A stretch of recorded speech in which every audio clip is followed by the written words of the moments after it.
music going to be as they come to the checkered flag? What a race this has been.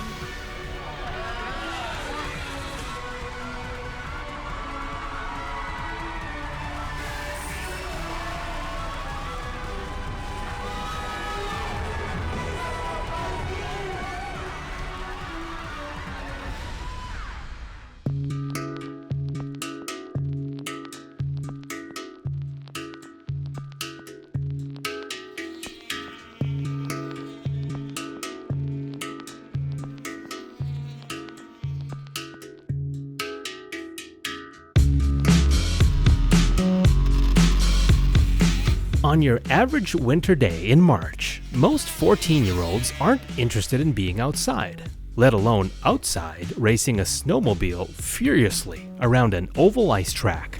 But Jordan Sobetski isn't your average 17-year-old, and his dad, Jeff, isn't your average father. This bright winter weekend, the father and son duo are doing what they do best, competing in ice oval snowmobile racing. And what exactly is ice oval racing? As the name states, racers battle it out on tracks of pure ice in the dead of winter. And the snowmobiles themselves are a far cry from your average backyard snowmobile. For one thing, they're a lot faster. For example, the top racers can reach speeds of up to 100 miles an hour. And if someone gets into an accident, racers don't have a roll cage to protect them. It may be a little-known sport, but to those who compete in the sport, it's a way of life. Not just in the winter, but year-round. Even in summer, many racers are tinkering with their machines, seeing what tricks and adjustments they can make in order to be in top condition for the year ahead. The track here in Beausejour is home to the longest-running ice oval snowmobile race in the world, the Canadian Power Toboggan Championships. Beausejour also happens to be Jordan's hometown. He grew up a stone's throw away from the racetrack. Ice oval snowmobile racing is in his blood, and Jordan's dad, Jeff, competed on the same track more than 20 years ago. While Jeff doesn't race anymore, he's as involved as ever in ice oval racing. These days, Jeff is at the helm of his son's race crew, guiding and supporting his teenage son toward victory on the track. And what exactly does it take to claim victory on the track? And why is dedicating such an extraordinary amount of time to the sport of ice oval racing so important to Jeff and Jordan? We caught up with father and son at the 2020 Canadian Power Toboggan Championships to hear their racing story. They were excited to share it with us, but it was hard to know where to begin. That's because it's a story that doesn't have a clear beginning. Jordan's been racing so long, he can't quite put his finger on where it all started. Quite frankly, I don't really remember. It's just that long ago. It's vague memories. I've always had a passion for doing this. Every chance I get, I'm outside doing this, and it's just stress reliever sometimes. Thankfully, Jeff can recall Jordan's pursuit of ice oval racing a little more clearly. One of our first races out here, he was out there and he was running way in the back of the pack, and we're running stock 120 racing, right? So he's going out there, we're racing Saturday, and it was snow, it wasn't ice, it was in the far corner of the racetrack. And he was done for the day, and he went and he watched the big track, and he was watching them go around and around and around and around. Next day he comes back, and now he went from like running in the back of the pack, and he's like getting seconds, thirds, first, and people are coming up to him and says, "Where'd you learn how to do that overnight?" He said, "I watched them." And that was his first response. It was, I just watched. So he was really much the type, he would go out there and watch and learn from what he saw, right? It might be stressful, but Jordan doesn't let his nerves get in the way. He also doesn't have time for those who say he's crazy for doing what he does, or for those who say the sport looks easy. A lot of times they say I'm crazy. They see pictures of me doing it and think, wow, that looks so easy. It's because half the time, all of us that do this sport, we make it look easy for other people. So people are really impressed. And is it as easy as it looks? If you first hop on a sled, you are scared out of your mind. You don't know what's going on, you don't know if the sled's going to take off on you, but after you get a feel for it for a few years, then you'll really pick it up and you'll get really good.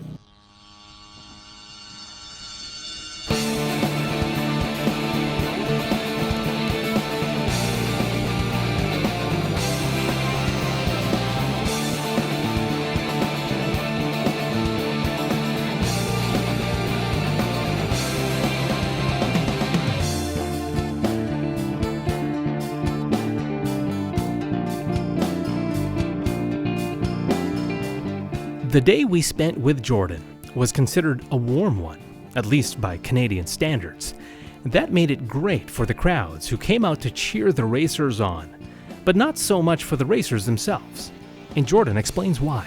A lot of times, soft ice, you don't get near as much speed, and then if it's soft ice, it tends to melt a lot faster and create a lot more slush, which will slow you down a significant amount. And it'll create a lot of snow dust, which could get in your engine, get in your clutches, make things spin where places shouldn't spin. It's a real challenge trying to fight this weather. And another interesting element to Jordan's story, his age. At 17 years old, Jordan is one of the younger racers in his class. As of about 2 years ago, people will never guess I'm 14, 15 years old on this sled. They'd think I'm 17 years old. The way I drive, when I put the helmet on, I'm a complete different person. When you're driving it, it's all reaction time. You don't have any time to think about anything. So throughout the years, I've matured a lot throughout the ranks, and I've earned a lot of respect from other people. Despite his age, Jeff is proud of how his son has managed to earn the respect of other racers. He's respected. I think he's earned his place, and there was guys as we came up through the ranks. We didn't try to rush it, but we got into some, with the higher ranks when he was younger age, and there were some guys that didn't like it. But we're getting drivers come up here and telling us now that he belongs where he is. So he's earned the respect, and he's earned his place here. The story of Jordan's snowmobile racing is much bigger than simply a story of a boy and his machine, though. It also includes his dad, Jeff. The father and son relationship between Jeff and Jordan is what drives the racing team. But getting along on and off the track isn't always smooth sailing.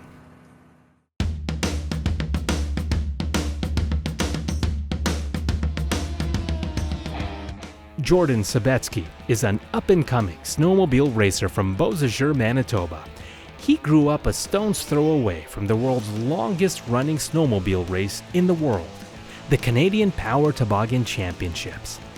Guiding himself along toward reaching his dreams is his dad, Jeff, a former ice oval racer himself. Like many father-son relationships through the teenage years, Jordan and Jeff's interactions with one another vary from day to day. Here's how Jordan describes it. The relationship's just gone through the roof throughout the years. Sometimes it's pretty stressful in the garage, and other times it's really fun. The thing is, he's not on the sled at all, so I get off the track. I speak complete different language to him sometimes, so he doesn't know what I'm trying to say. So if I sort of have to meet in the middle on where the boundaries are on how to set it up proper. Between me and the machine, I have to know the machine is letting me drive the sled, and at the same time, I know if something goes wrong, the sled could take me for a ride as well. Yesterday, I crashed. A little mistake, hand came off the handlebar. I turned right, the machine threw me off the sled. We have our moments where we butt heads and we go separate ways for a bit, and it comes back together. I've got high expectations on how I want stuff done with the race sled and stuff like that, and sometimes it's like I say, a little bit of father-son button heads, and we'll get through it. Yes, there are the occasional mishaps that come from running a team together, but Jordan is adamant he wouldn't trade his dad's help for anything. It means a lot to me. If he wasn't here, then none of this would be here. He's been teaching me throughout all the different steps, how to build engines, how to put a sled together. This year we built this particular sled just in our garage, and I've learned a lot throughout the build process from him. I think I've spent more time in the garage working with him than I spent with friends in a long time working on the sleds, and it's amazing. All the setup tips, I'm learning from all of his mistakes when he used to race back in the 90s, and I've just excelled from what he's taught me.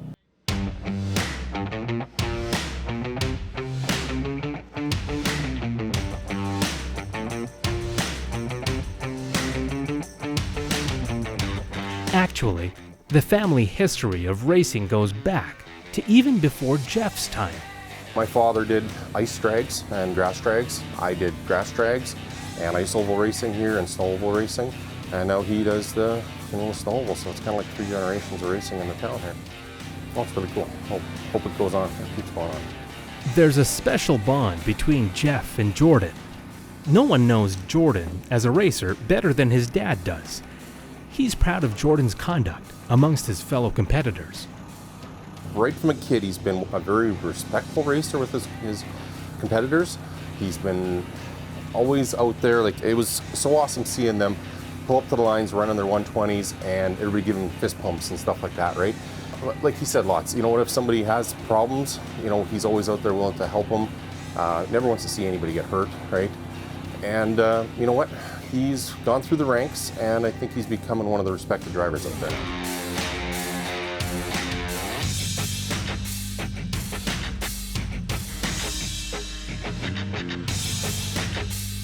He's always been a driver, and he's always had a kind of a natural knack for it.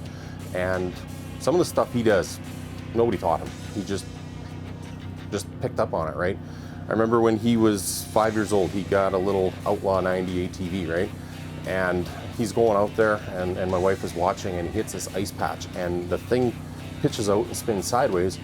And his first reaction was counter steer into it, lean off, and drift it. Never taught him that. He just naturally knew that's what he's got to do to keep this thing going straight. It's clear that despite their occasional ups and downs, Jeff and Jordan are a solid racing team, but that doesn't mean they don't share their share of challenges.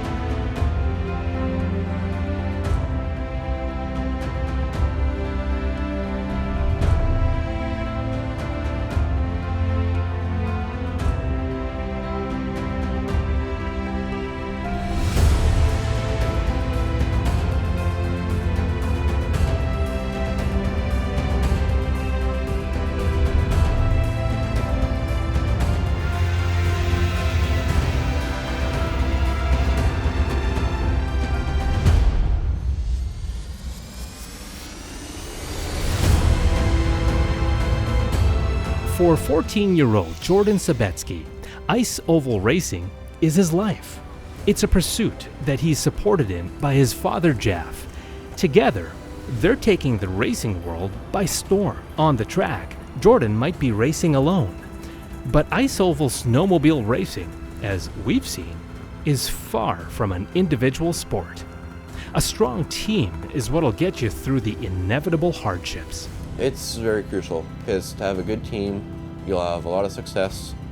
If your teammates fast, your mechanics are very good at what they do, then you can become a better team. You can have more skill with your mechanical knowledge.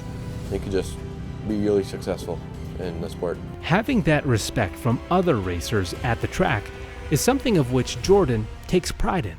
It feels awesome knowing that the guy next to me knows how good of a driver I am, knowing that I won't crash, and it's knowing myself that I can drive the machine how I want to drive it, where I can put the machine where I want to put it, and it's just a lot of respect from other people too. If you are a complete asshole on the track, other teams will look at you and think, wow, I don't want to race against him, he's just going to take us out.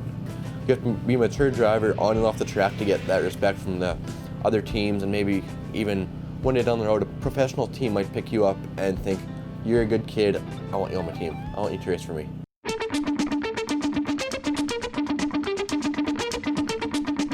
Jordan likes to win, but he's also in the game to support other racers and elevate the sport. So what does he do if another racer asks him for advice? If they ask for the slightest tip, I'll give them more than that. I'll give them a lot of stuff to make them better and maybe even race against me and maybe even beat me one day. So I want to see a lot of people come up in the ranks and get a lot faster as they learn. Jordan's also always rooting for everyone to stay safe on the track. And if somebody crashes, a lot of guys are running to them trying to see if they're okay, because that's the last thing you want, somebody to crash and get severely hurt. Nobody wants that in this sport, and we try not to think about that because we don't want to be the next person that gets hurt. And it's not just respect for other racers that's important to Jordan. Jordan emphasizes the need to respect his machine as well. If you don't respect the machine, then it's like saying, I'm not gonna shower, I'm not gonna brush my teeth. That just you go down in health. If you don't respect the machine, that'll go down in health and it won't perform how you want it to perform either. You spend hundreds of thousands of dollars building your snowmobile because you can't get this snowmobile at a dealership. It has to be handmade in your garage, a shop, and you need to know what you're doing. If you don't know what you're doing when you hop on a machine like this, you can hurt yourself, hurt others, and it's a danger sometimes if you don't know what you're doing. If you're on the track and somebody's really slow or not driving that safe, you just either have to keep back behind them, make sure you don't get in their way because they have a chance to hit you maybe and hurt you, or you just find a safe way to pass them, get around them, know how they drive so you can drive better than them, faster than them. For Jordan, part of the sport includes maintaining his own snowmobile machine. I love to rent. I have a couple snowmobiles at home. They're right now in pieces. I love to wrench on whatever I can wrench on, but there's also a time when I just want to hop on a snowmobile and just drive. I could drive for days if I had the chance to. So I'm able to, if my dad or my other mechanic, if they're busy with other stuff, I could go and I can work on parts of the sled that I want fixed. So if the handlebars are loose, I could go and I could do that myself. I could change parts here and there on the sled that I want to my comfort. A racer has to respect his own body as well. Many people who are unfamiliar with the sport aren't aware of how physically challenging it can be. However, being able to control a machine that's several times heavier than you isn't easy. Oh, it's very physically demanding sport. You have to watch your health, you have to watch your fitness, how you eat. You can't eat total junk food all the time. You have to continue exercising, keep up with your fitness. You're working a lot of your upper body and your legs. With upper body, you're always coming up on the sled. You're using your arms a lot. And especially with your left leg, I've had problems where my lower leg hits the ice and I get a massive bruise on my leg.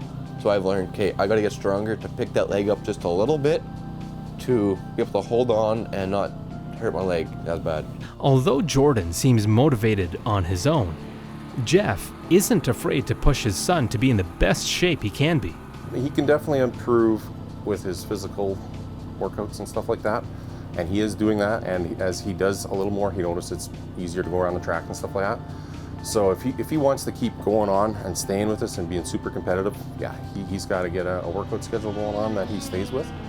So that's one area. As a competitor, you don't get better than that, right? He's out there, and like I say, he's a very respectful driver and stuff like that, but he will fight you for every position, and he will not give up a position.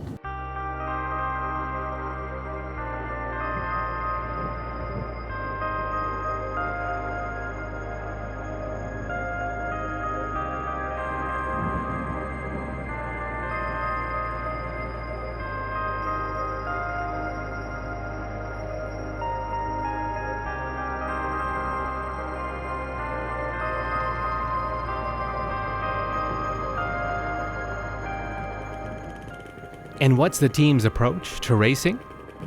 We're always thinking how we can excel and win the race, get top 3, and just make the finals, finish the finals, win them. We're always trying to figure out how we can excel in the next race. So what comes next for this young racer? only time will tell. But if he can stay focused on his sport and committed to his physical fitness, there's not much that'll be able to slow him down.